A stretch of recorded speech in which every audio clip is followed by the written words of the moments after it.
Eh bien, à contre-courant de cette vague de soutien au Hamas, la visite d'une délégation de 18 avocats français cette semaine en Israël. Initiative du collectif 7 octobre qui est présidé par Aurélie Assouline, un programme riche assorti de visites symboliques dont certains citent des massacres malheureusement du 7 octobre. Et ce soir, on a le plaisir de recevoir Maître Maor Chiche. Bonsoir et merci d'être avec nous. Vous êtes avocat pénaliste et secrétaire général justement du collectif 7 octobre. Maître Emmanuel Bachelier également ce soir avec nous. Bienvenue. Bonsoir. Et merci à vous. Vous êtes avocat. Quelques mots peut-être d'abord sur ce voyage, parce que l'idée générale, si on le comprend bien, c'est la solidarité, c'est aussi quelque part constater la réalité par vous-même de la région que vous connaissez, j'imagine, peut-être un petit peu moins pour vous, Maître Bachelier. Alors, c'est presque ma première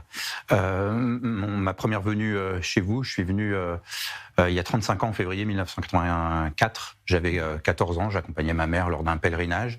Donc voilà, j'avais vu Jérusalem, Nazareth, Bethléem avec mes yeux d'enfant, et là, 35 ans plus tard, je viens vous voir avec mes yeux d'adulte. Et ces yeux, lorsqu'on prend la peine de les ouvrir, on voit tout simplement la réalité, s'expose à nous la diversité et la complexité aussi de la société israélienne, cette mosaïque dont on a beaucoup parlé pendant ces jours derniers, cette mosaïque qui s'est exprimée à travers les visages, les témoignages de gens qu'on a rencontrés. Je pense par exemple à Mohamed et Moussa dans le village d'Abou Ghosh, mais également du père Louis-Marie Coudray, qui nous ont tout simplement expliqué leur vie quotidienne et nous ont dit vous voyez comment on vit. Pas d'apartheid, par exemple. Voilà, c'est exactement la formule. Vous voyez le pays d'apartheid dans lequel on vit, dans lequel arabes, musulmans, chrétiens, on est dans le nord aussi. Ça vous a surpris en tout cas?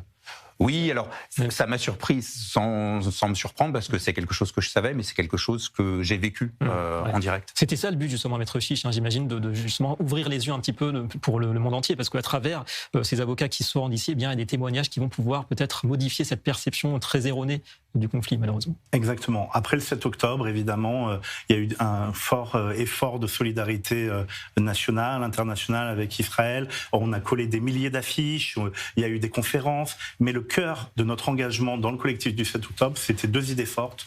Contester toute accusation de génocide, parce que d'abord ce n'est pas la réalité, et que si on laisse passer cette barrière morale, alors tout est permis. Et donc vraiment, pour lutter contre l'antisémitisme, pour défendre Israël, faut contester les accusations de génocide. Contre-attaquer. Et contre-attaquer, que ce soit d'un point de vue judiciaire, mais d'un point de vue aussi éducatif. Je crois que c'est très important.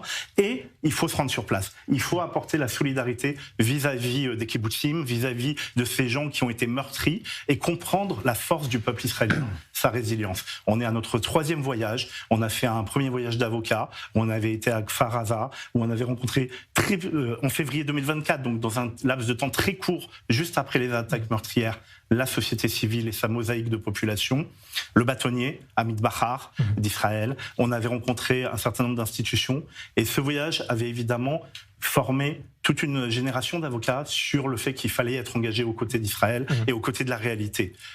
1 an après, 2 ans après les massacres, au moment de la libération des otages, après des années de combat et la réjouissance, il me semblait très important d'avoir un voyage mixte, où on est des avocats non juifs, des avocats juifs, des avocats humanistes qui viennent avec une envie découvrir la réalité du pays. On a fait Jérusalem, on a fait Abou Ghosh, on a fait le Nord, on a fait Nirose, on a fait le festival Nova. C'est très dur. À Paris, on a accueilli la famille de Shani Louk, on a accueilli le dernier DJ avant les attaques du 7 octobre, et toujours avec le même esprit, vouloir faire comprendre la réalité israélienne, la complexité israélienne. Et je crois que la force de ce voyage, ça aura été de rencontrer le juge de la Cour suprême, Stein, qui nous a montré la force du système juridique et de la défense de l'état de droit, et de rencontrer la communauté druze, pour voir à quel point la Syrie, Israël, le Liban, tout ça est dans un périmètre très petit. Un mouchoir de poche, effectivement. Le mot de la fin, très rapidement,